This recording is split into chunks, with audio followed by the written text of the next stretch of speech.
দোকান বন্ধ করে রেখে বাড়ি চলো, এসব পরে ভেবে দেখা যাবে।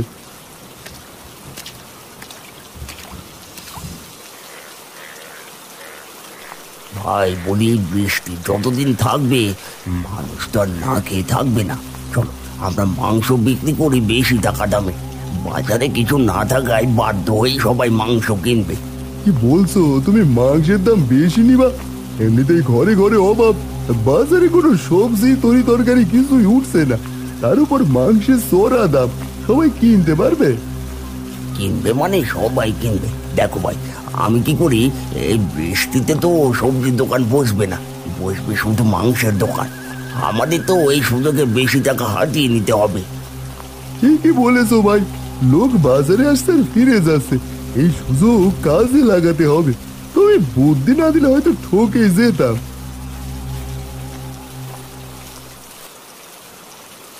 বলি, তুমি আজকেও খালি হাতে এসেছো? বাজারে সবজি নেই মানলাম, মাছ মাংস নেই নাকি? একটু মাছ মাংস তো কিনতে পারো।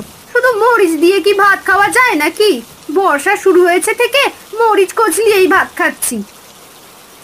বউ, এই আজ একটু কষ্ট করো, এই কাল থেকে মাংসের বাজার বসবে, এই কাল মাংস কিনবো। বাজারে কিছুই ওঠেনি আজ, জানোই তো, মাঠ পুকুর নদী সব ডুবে একাকার। মাছ ধরবে কেমন করে সবাই? ঠিক আছে ঠিক আছে, তোমার তো যত অজুহাত। কাল যেন মাংস আসে বাড়িতে, বলে রাখলাম। এখন আমি শুধু ভাত রান্না করব, সেটাই খাবে তুমি।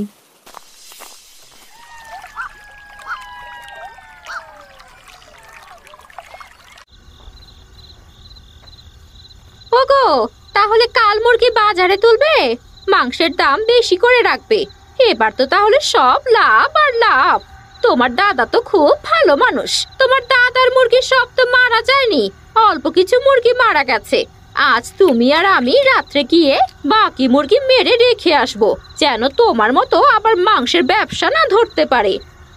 দাদার উদার মনের জন্য তো ব্যবসা করতে পারি না, তুমি ঠিকই বলেছ, কিন্তু সেটা কেমন করে করব বলো? শুনেছি দাদা নাকি তার মুরগিগুলো ঘরে রেখে দিয়েছে। তাহলে চলো মুরগির খাবারে গিয়ে আমাদের খেতে দেওয়ার কীটনাশকটা মিশিয়ে রেখে আসি। তাড়াতাড়ি খেয়ে নাও, সন্ধ্যা হয়ে এসেছে। সত্যি গিন্নি, তোমার বুদ্ধির তারিফ করতে হবে। বুদ্ধি বললে ভুল হবে, এই কুবুদ্ধি। কি বললে? তোমার ভালোর জন্য বুদ্ধিটা দিলাম বলে কথার খোঁচা মারছো? বাড়ি চড়ছো কেন গিন্নি? আমার খাওয়া শেষ, চলো আমরা লুকিয়ে লুকিয়ে যাই।